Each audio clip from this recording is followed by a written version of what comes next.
ഒരു ട്രഡീഷണൽ വീട്ടിൽ നമ്മൾ വന്നിരിക്കുന്നത്. ട്രഡീഷണൽ വീടായാൽ പോലും പൂജാമുറി നിർബന്ധമാണല്ലോ. എല്ലാ മതവിഭാഗങ്ങളിൽപ്പെട്ട ആളുകളും അവർ പ്രാർത്ഥിക്കാൻ വേണ്ടി, അവർ മനസ്സിലുള്ള സങ്കടങ്ങളും വിഷമങ്ങളും പറയാൻ വേണ്ടി ഇടം കാണാറുണ്ട്. ഇവിടെ നമുക്ക് ശ്രീകോവിലിന് തുല്യമായിട്ടുള്ള ഇടമാണ് ഇവിടെ ഉണ്ടാക്കിയിരിക്കുന്നത്. നിലവിൽ ടീക്കൂട്ടിൽ അത് പണിതിരിക്കുന്നത് ബ്രാസിൻ്റെ നിലയ്ക്കണ ഓൾഡ്രോപ്പാണ് കൊടുത്തിരിക്കുന്നത്.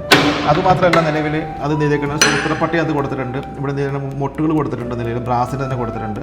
ഇത് തുറന്നു കഴിഞ്ഞാൽ നമുക്ക് ചെയ്യാൻ പറ്റും, നമുക്ക് ഇവിടെ ചെയ്യാൻ പറ്റും, നമ്മുടെ ദൈവങ്ങളെ കാണാൻ സാധിക്കും. വ്യത്യസ്തമായിട്ടുള്ള പൂജാമുറി തന്നെയാണ് നിലവിൽ. നമുക്ക് നമ്മുടെ സിറ്റൗട്ടിൽ കയറി വരുമ്പോൾ തന്നെ ചെയ്യാൻ പറ്റും, നമുക്ക് ശ്രീകോവിൽ തുല്യമായിട്ട് വാതിൽ കാണാൻ സാധിക്കും. അത് തുറന്നു കഴിഞ്ഞാൽ നമുക്ക് നമ്മുടെ സങ്കടങ്ങളും ദുഃഖങ്ങളും പറയാൻ വേണ്ടി നമുക്കൊരു ഇടം നമുക്ക് ഉണ്ടാക്കിയെടുക്കാൻ സാധിച്ചിട്ടുണ്ട്. ഒരു വ്യത്യസ്തമായിട്ടുള്ള സംഗതി തന്നെയാണ്. നമ്മുടെ വീടുകളെല്ലാം സമാനമായിട്ടുള്ള സംവിധാനം ഉണ്ടാവണമെന്ന് ഞാൻ ആഗ്രഹിക്കുകയാണ്. നിങ്ങൾ ചാനൽ സബ്സ്ക്രൈബ് ചെയ്യുക, ഫോളോ ചെയ്യുക. നിങ്ങളുടെ വിലപ്പെട്ട അഭിപ്രായങ്ങൾ കമൻറ്റുകൾ താഴെ രേഖപ്പെടുത്താം. ഇതിൻ്റെ ഫുൾ വീഡിയോ നമ്മുടെ യൂട്യൂബ് ചാനലിൽ വരുന്നുണ്ട്. നന്ദി, നമസ്കാരം.